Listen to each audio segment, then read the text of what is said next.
Cultural conflict is an important question taken from the novel of Shinyu HP. Things fall apart. These are different questions you can see from various universities, and from here we will start line by line the question of cultural conflict. Shinyu HP is one of the most important novelists in African literature. Africa के अदब में एक बहुत अहम ही novelist समझा जाता है. The book may have been written as a study of Okonkwo's deterioration in character. ये किताब जो लिखी गई है इससे मुतालिया होता है कॉन्को के किरदार में डिटीरियोरेशन, जो बिगाड़ पैदा होता है. But it is something more than a story of the protagonist. ये एक हीरो की कहानी के से बढ़ के भी है. Ashby shows the social and family rituals. Ashby दिखाता है माशरती और ख़ानदानी रस्म व रवाज. द मैरिज कस्टम्स, शादी की रवायात. फूड प्रोडक्शन, खुराक की पैदावार. एंड प्रिपरेशन प्रोसेसेस, और उसको तैयार करने के तरीके. द शेयर लीडरशिप्स, मिलजुल के क़यादत करना. फॉर द कम्युनिटी, कबीले की. रिलीजियस बिलीव्स, मजहबी अक़ीदे. प्रैक्टिसेस, उनके ऊपर अमल. And the opportunities for every man to climb up, और वो मौके जो हर कबीले के शख्स को मौजूद थे कि वो चढ़ जाए. क्लाइम अप द लैडर, सीढ़ी ऑफ सक्सेस, कामयाबी की. थ्रू हिज एफर्ट्स, अपनी जदोजहद के ज़रिए. He tells how these codes of tribal systems, वो हमें बताता है कि किस तरह से ये कबायली निज़ाम के जो कोड्स, ज़ाब्ते थे एंड बिलीव्स और अकीदे थे, चेंज, तब्दील हो गए. When some outer force intruded in the society, जब कोई बैरूनी ताकत जो थी वो घुसी या दाखिल हो गई माशरे में. The whole society become the centre of the clash of two cultures, और सारा माशरा तब्दील हो गया एक ऐसे मरकज़ में जिसमें दो सकाफ़तों का आपस में टकराव था. In things fall apart before and after intrusions. Things fall apart से पहले और उसके बाद, थिंग्स फॉल अपार्ट में मुदाखलत यानी घुसना और दाखिल हो जाने के बाद बैरूनी ताकत के. Achebe portray the social, economical, political and religious life of the people living in African villages named Umuofia. Achebe ने माशरती, मुआशी, सियासी और मजहबी ज़िंदगी लोगों की जो अफ्रीका में रह रहे थे, अफ्रीका के गाँव में रह रहे थे, जिसका नाम था यूमोफिया, उसको बयान किया है. Mbanta and other smaller ones, और दूसरे छोटे कबीले. The people of this villages led their life happily without bitterness of any serious kind. गाँव के लोग ज़िंदगी बसर कर रहे थे बड़े खुश अंदाज में, बग़ैर किसी तलखी के, किसी किस्म की तलखी के. दे वर कंटेंटेड, वो मुतमिन थे. विद वाट दे हैड, जो कुछ उनके पास था.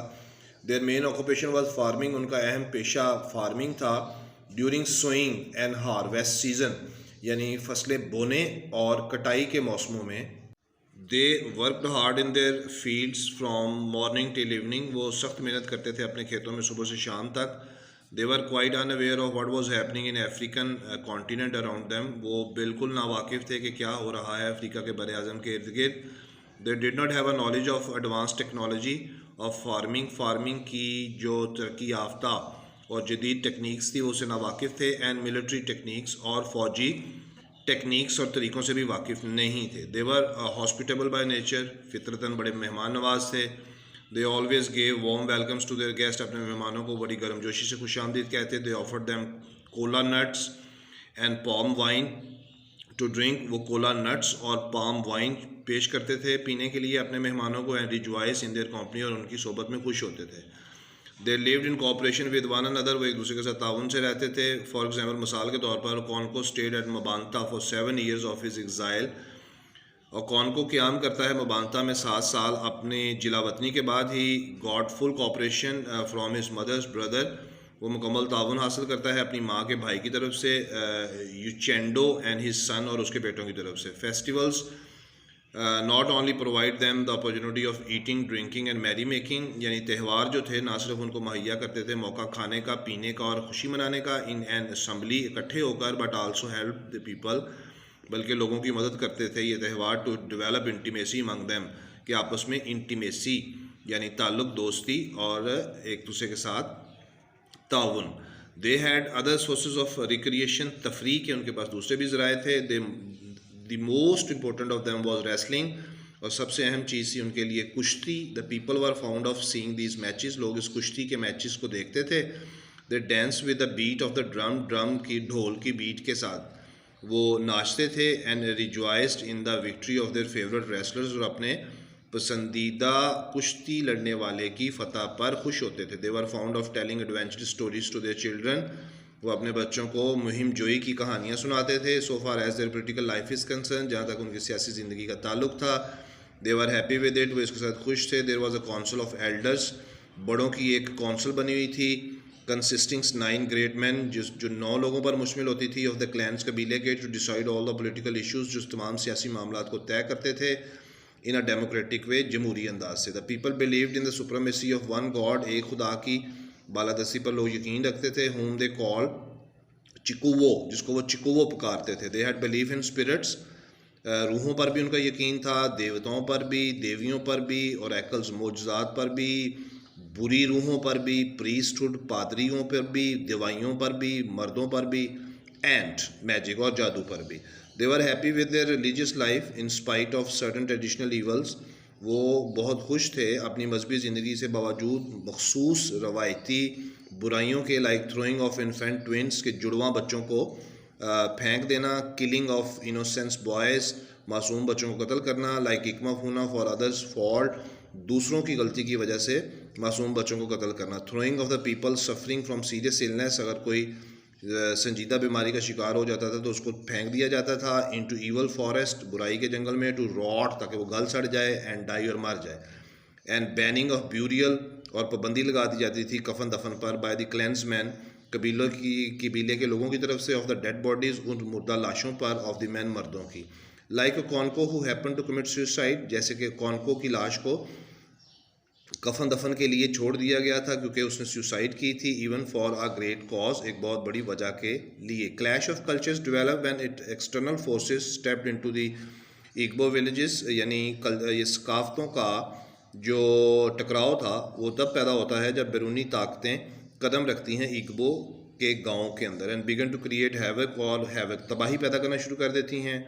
इन देयर हैप्पी लाइफ, उनकी खुशी की ज़िंदगी में, at first the missionaries appeared, सबसे पहले तबलीगी जमात वाले, ईसाइयत के तबलीगी जमात वाले अपीयर और ज़ाहिर होते हैं। They build their churches in different villages, वो मुख्तलिफ गाँव में अपने गिरजाघर बनाते हैं। दे प्रोपोगेट द गॉस्पल, वो नशर करते हैं, इशात करते हैं, तबलीग करते हैं गॉस्पल, बाइबल किताब की, क्रिश्चियनिटी, ईसाइयत की, and attracted a huge number of the Igbo people, और खींच लेते हैं बहुत बड़ी मिकदार लोगों की इग्बो के, टू देयर रिलीजन, अपने मज़हब में। The number of the converts, एक काफ़ी बड़ी मिकदार कन्वर्ट्स की जो तब्दील हो जाते हैं, अपने अकीदे तब्दील कर लेते हैं। केप्ट ऑन इंक्रीजिंग, बढ़ते रहते हैं डे बाई डे, दिन ब दिन। दस the missionaries factor was successful, तो इन तबलीगी जमात वालों का जो हल्का था वो कामयाब रहा in dividing the primitive people, कदीम दौर के इन लोगों को तब्दील करने में, अमंग दैमसेल्व्स, अपने ही अंदर। The converts turns their enemies of their brothers, और जो यानी जिन्होंने अपना मज़हब तब्दील कर लिया था, यानी अफ्रीका के मज़हब को छोड़कर जो अंग्रेज़ों के मज़हब में तब्दील हो गए थे, टर्न बिटर एनिमीज़, वो तलख दुश्मन हो गए ऑफ देयर ब्रदर्स, अपने ही भाइयों के। Mister Smith strictness, mister Smith जो कि गोरा था उसकी सख्ती, एडिड, उसने इजाफा किया, मच टू द बिटरनेस, बहुत ज़्यादा तलखी में, between converts and non converts, उनमें जो तब्दील हो गए और उनमें जो तब्दील नहीं हुए। His policies turn the upside down, उसकी जो पॉलिसीज़ थी, मंसूबे थे, वो ऊपर से नीचे की तरफ आए, and disturb the peaceful life of the native people, और आबाई लोगों की ज़िंदगी को उसने पुरअमन ज़िंदगी को बर्बाद कर दिया, तबाह कर दिया। He saw things black and white, वो साफ साफ चीज़ों को देख रहा था।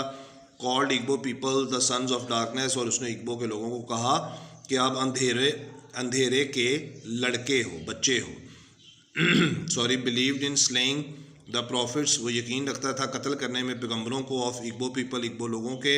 ही criticise the policies of Mr Brown, उसने मिस्टर ब्राउन की पॉलिसीज़ पे तनकीद की। Who work with the true spirit of Christianity, जो ईसाइयत की सच्ची रूह के साथ काम कर रहा था, विदाउट हार्मिंग एनीवन, बगैर किसी को नुकसान पहुँचाए हुए।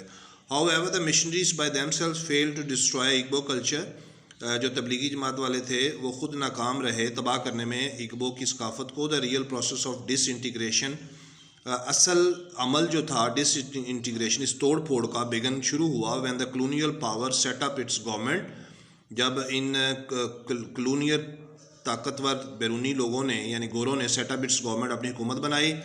कोर्ट्स ऑफ जस्टिस, इंसाफ की अदालतें बनाई। प्रिजन्स, जेलें बनाई। And agencies for trade and commerce और ट्रेड यानी तजारत की एजेंसियाँ बनाई। Their government began to enforce its law, उनकी बैरूनी ताकतों की गवर्नमेंट ने अपने कानून इन्फोर्स नाफज करना शुरू किए। Igbo people who did not abide by the whiteman's law, Igbo के लोग जो अबाइड बाय यानी पाबंदी नहीं करते थे गोरे के कवानीन की, वर थ्रोन बिहाइंड द बार्स, उनको जेल में फेंक दिया जाता था, सुलाखों के पीछे फेंक दिया जाता था। Even the members of the council of the elders were not spared, हत्ता कि इग्बो गांव के जो लोग थे बड़े कौंसल के अरकान थे उनको भी नहीं स्पेयर छोड़ा गया। दे वर इंसल्टेड, उनकी बेइज्जती की गई, उनको मारा गया एंड उनको अजियत भी दी गई। Before the intrusions of western forces, मगरबी ताकतों के इस तरह घुसने से पहले the natives were not aware of the term like corruption, बदनवानी की जो तरकीब या रास्ता था वो इससे वाकिफ़ नहीं थे। एट वन ओकेजन, एक मौका पर, when the church build by the missionaries, जब तबलीगी जमात वालों ने अपना गिरजाघर कायम किया, वॉज डैश टू ग्राउंड, उसको ज़मीन पर गिरा दिया गया। 50 बैग्स ऑफ कॉयरीज करेंसी को कहते हैं, तो उनको 50 बैग करेंसी के दिए गए। Went to the share of the head messenger, जो असल पैगाम रसां का बानी था उसको दिए गए। Who charge 250 bags instead of 200, उसने 250 बैग्स की बजाय 200 बैग्स करेंसी के वसूल किए। फॉर फाइन, उस जुर्माने के बदले में इम्पोज बाय डीसी, जो डिप्टी कमिश्नर ने नाफिज किए थे। इन ल्यू ऑफ रिलीजिंग 6 क्लेंसमैन, जिसके बदौलत 6 कबीले के लोगों को आज़ाद करना था। एक्यूज्ड ऑफ डिस्ट्रॉइंग, इन पर यह इल्ज़ाम था ऑफ डिस्ट्रॉइंग द चर्च, कि उन्होंने गिरजाघर को जो है वो तबाह व बर्बाद किया। To conclude we can say, नतीजतन हम ये कह सकते हैं, things fall apart is really something more than the story of Okonkwo, कि कॉन्को की कहानी से बढ़ के है ये। It's tells the clash between 2 cultures, ये 2 सकाफ़तों के दरमियान जो यानी टकराव था उसके बारे में बताता है। And rises above the fact, और इस हकीकत को ऊपर उठाता है, that how western powers intruded into the believes, कि किस तरह से बैरूनी ताकतें जो थी वो घुसी अकीदों में, रवाजों में, ज़िंदगी के अंदाज में, अखलाकियात में, रूल्स एंड रेगुलेशंस में of the colonised societies in Africa की कॉलोनाइज्ड माशरों के अंदर। Rest of the assignments are available in the playlist of my channel for MA English Part 1 and Part 2. See you next time in the next video. Bye bye.